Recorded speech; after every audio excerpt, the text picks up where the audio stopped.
explain the situation where two people can be working in the same environment or living in the same environment, and one will get cancer and the other one will not?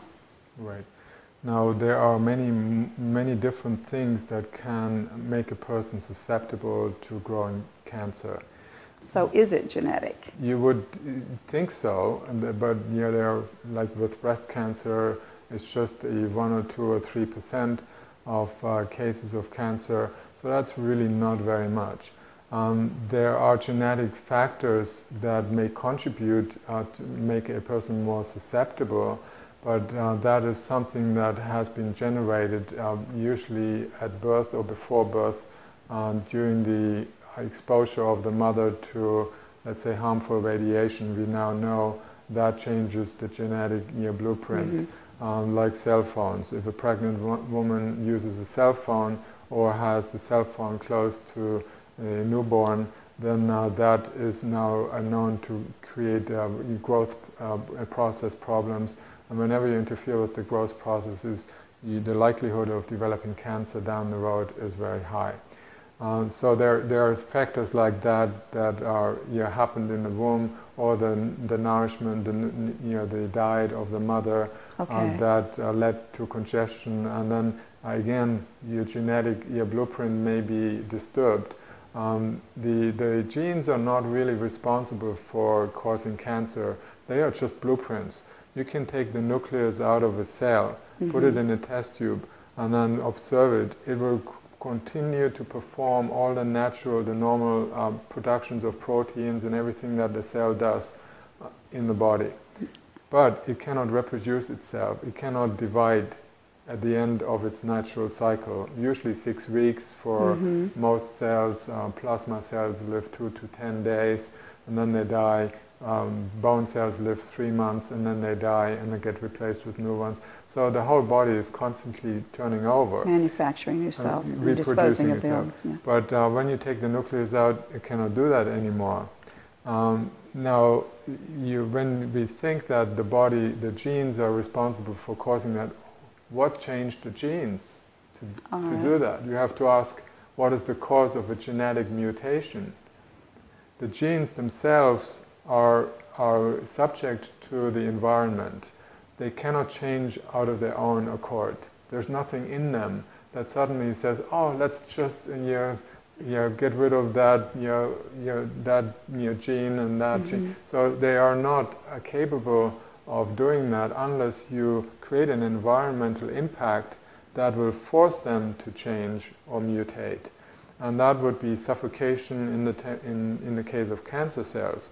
So the contamination and the lack of oxygenation, which will increase the lactic acid content, and that will interfere with the DNA and the RNA, and then that will create faulty programs, what we call faulty programs, that are actually survival mechanisms, cancerous cells.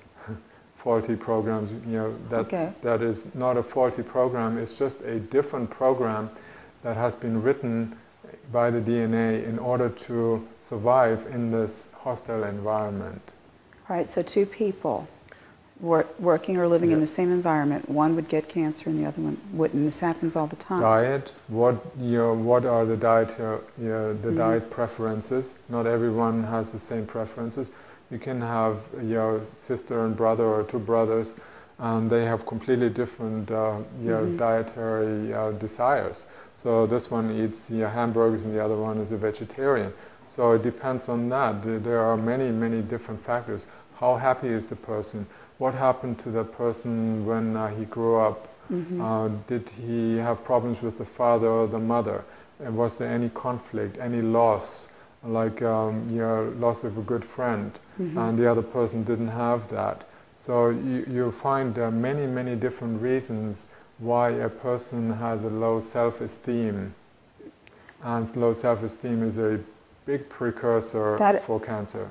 It is. Huge. Melancholy, yes, and depression and things like that? Absolutely, because your mind is not just something in the air. Your mind, you think a thought, and the thought is already creating, just the moment you think a thought, you create neuropeptides in the brain. Neuropeptides are powerful hormones.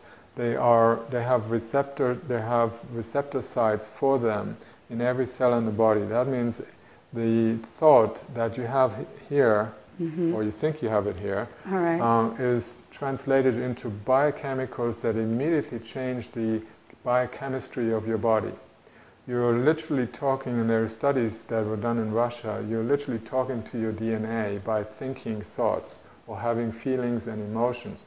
Now, if you hold on to something in your life, like whatever you hold on to, undigested food, undigested mental images, thoughts, emotions, anything you hold on to becomes a poison because you're not allowing the flow. The body is more like a river. Things have to move in and things have to move out. If you hold on to something, you hold on to what you're supposed to remove, and therefore that becomes a contamination. You're starting to change the behavior of the body. So there is an incredible research done by Dr. Hammer, a professor of a university clinic in Germany, and he treated 31,000 cancer patients. That's a huge number. Yes. And he found in every single instant, every cancer patient had a conflict, a shock-like experience where, let's say, a divorce, or someone died, or they had an accident. They were scared of something that happened to them and they couldn't clear that. They were fearful of that ever since.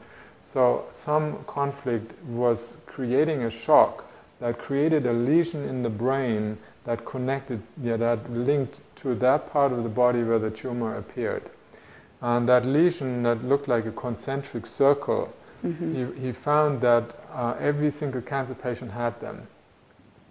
And when he helped them clear the conflict, let's say, for example, if a couple that was divorced, they made up, they got remarried, that basically resolved the conflict. All right. Okay. So then the lesion started to be surrounded by lymph fluid. It became swollen, and then it broke down the entire structure of the lesion, and then a spontaneous remission occurred. And all those people that he treated that way, by dealing with the root cause, the conflict, they were cancer-free. He had 7,000 terminally ill cancer patients, and 6,000 of them are still alive after 20 years. And so they never died. All right.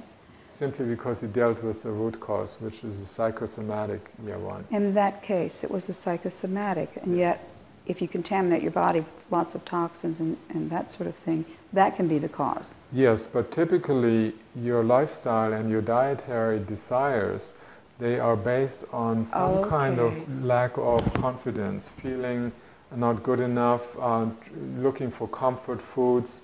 We now know that sugar stops the DNA. It literally shuts down the DNA for up to 2 weeks. Now, when you do that to the DNA, you damage it. Okay. So sugar is now a cause of cancer.